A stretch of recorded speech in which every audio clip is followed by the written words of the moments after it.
electric dipole in two-dimensional uniform electric field. Let us suppose this is an electric field, uniform electric field, and a short electric dipole of dipole moment P is at angle theta in this field, and this P is equal to Q into 2L. ये electric dipole ये है और ये P है और separation between two charges is 2L.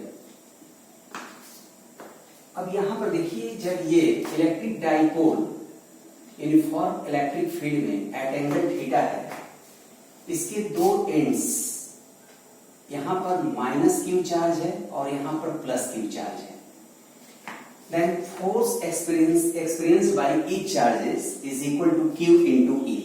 Electric field intensity हमने suppose किया E है, तो ये फोर्स है, ये फोर्स होगा F is equal to Q into E.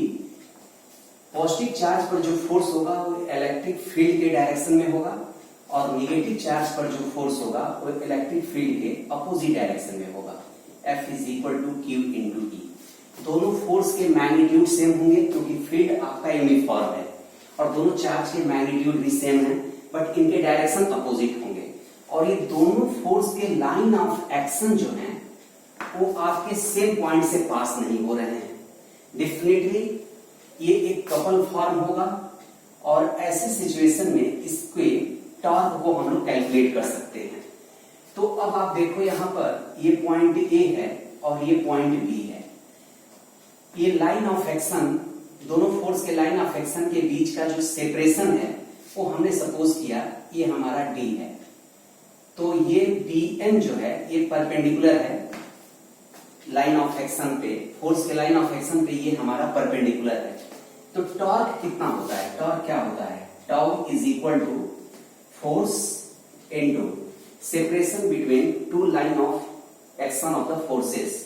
तो ये हमारा BN ये होगा मैग्नीट्यूड, टॉर्क का मैग्नीट्यूड, और ये हमारा फोर्स है Q इंटू E, और BN की वैल्यू आप देख लीजिए, यहां पर ये 12 है और इंक्लाइनेशन आपने थीटा ले रखा है, तो ये आपका जो D की वैल्यू होगी ये होगा 2L साइन थीटा. तो हम BN की वैल्यू हम D पुट कर रहे हैं 2L साइन थीटा. तो ये इसको रीअरेंज कर रहे हैं हम, तो Q into 2L into E sine theta, और Q इंटू 2L क्या है? ये हमारा P है, इलेक्ट्रिक डाइपोल मोमेंट. तो ये हो गया P into E sine theta. तो टॉर्क जो है इसका मैग्नीट्यूड, टॉर्क का मैग्नीट्यूड हो गया PE साइन थीटा.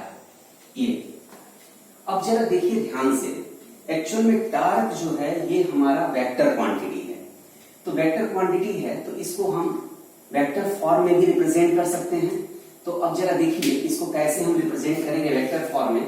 तो PE sine theta, definitely P भी वेक्टर है, E भी वेक्टर है, तो PE साइन थीटा ये P क्रॉस E और E क्रॉस P, ये दोनों में से किसी एक का जो क्रॉस प्रोडक्ट है उसका ये मैग्नीट्यूड है. अब हमको यहां पर ये चेक करना है कि P क्रॉस E होगा या E क्रॉस P होगा. तो अब आप आइए जरा इस डायग्राम पर आइए. यहां पर देखिए जो रोटेटिंग जो आपका टेंडेंसी है वो रोटेटिंग टेंडेंसी हमारी क्लॉकवाइज है. तो क्लॉकवाइज रोटेटिंग टेंडेंसी है, ठीक है. तो इस केस में जो है ये P का डायरेक्शन अलोंग AB है और E का डायरेक्शन हमारा जो है लेफ्ट टू राइट है.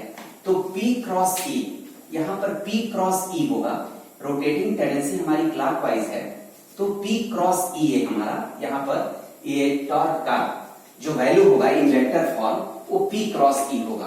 तो इसको हम टॉर्क को वेक्टर फॉर्म में हम P क्रॉस E हम लिख सकते हैं यहां पर. तो P क्रॉस E एक बहुत इंपॉर्टेंट फार्मूला है वेक्टर फॉर्म में. आप दोनों अगर वेक्टर फॉर्म में है P और E दोनों, तो आप टॉर्क को P क्रॉस E से इसका magnitude as well as direction दोनों आप यहां पर निकाल लेंगे. और केवल मैग्नीट्यूड की अगर नीड है हमारी तो हम इसे PE साइन थीटा से हम ये वैल्यू कैलकुलेट कर सकते हैं. अब एक इसमें कुछ केसेस हैं, जरा वो देख लीजिए. हम केस 1 डिस्कस कर रहे हैं when theta is equal to 0।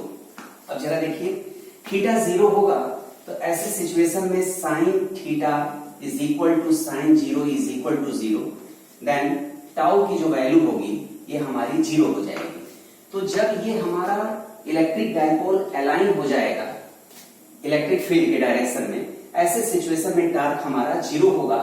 और ये इक्विलिब्रियम आपको मैंने पिछले लेक्चर में मैंने डिस्कस किया है, ये इक्विलिब्रियम हमारा स्टेबल इक्विलिब्रियम है। Case 2 when theta is equal to 90 degree, अगर थीटा हमारी 90 डिग्री है तो ऐसे सिचुएशन में साइन 90 इज इक्वल टू 1 और ये साइन की मैक्सिमम वैल्यू है। तो ऐसे कंडीशन में जो टॉर्क होगा वो टॉर्क हमारा ये PE ये हमारा मैक्सिमम होगा। तो टॉर्क का मैग्नीट्यूड मैक्सिमम तब होगा जब इलेक्ट्रिक डायपोल इलेक्ट्रिक फील्ड के नॉर्मल होगा, ठीक है। और केस 3 यहां पर हम डिस्कस करते हैं when theta is equal to 180 degree, then sine 180 is equal to what, sine 90 plus 90, sine 90 plus 90 second coordinate में, और सेकेंड कोऑर्डिनेट में साइन हमारा पॉजिटिव है, ठीक है।